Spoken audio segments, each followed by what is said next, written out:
જમ્મુ અને કાશ્મીરમાં ફરી એકવાર ભયાનક આતંકવાદી હુમલો થયો છે।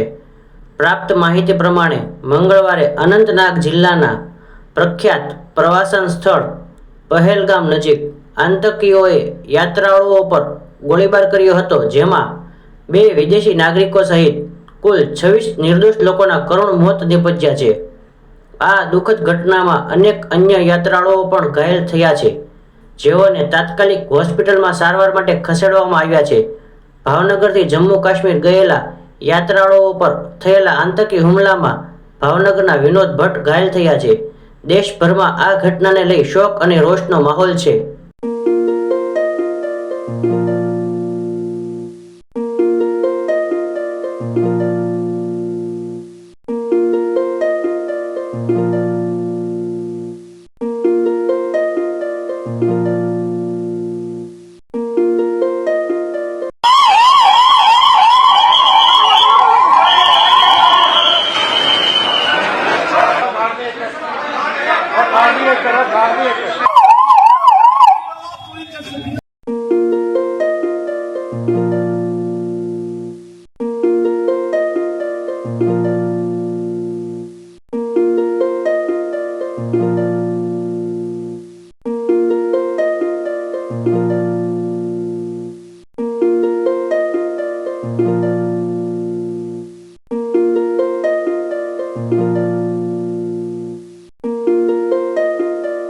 ભાવનગરના કેટલા ઈજાગ્રસ્તો છે, શું આપે મુલાકાત લીધી છે, પરિવારની શું કહેશો?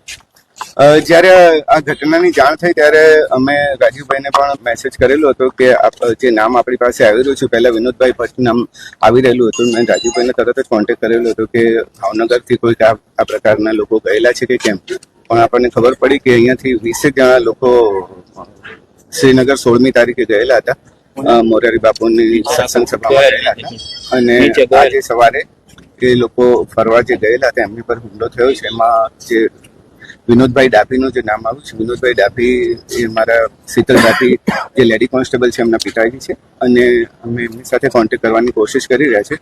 હાલ જે માહિતી મળી છે તે મુજબ અનંતનાગની ગવર્મેન્ટ મેડિકલ કોલેજમાં એ અત્યારે દાખલ છે અને એમનો ઇન્ટરવ્યુ પણ અત્યારે ટીવી પર ચાલી રહ્યો છે, એટલે આઉટ ઓફ ડેન્જર છે। બીજા 20-22 જણા જે નામ લીધેલા છે અમે એ લોકોની વેરીફાઈ કરવાની કોશિશ કરી રહ્યા છે।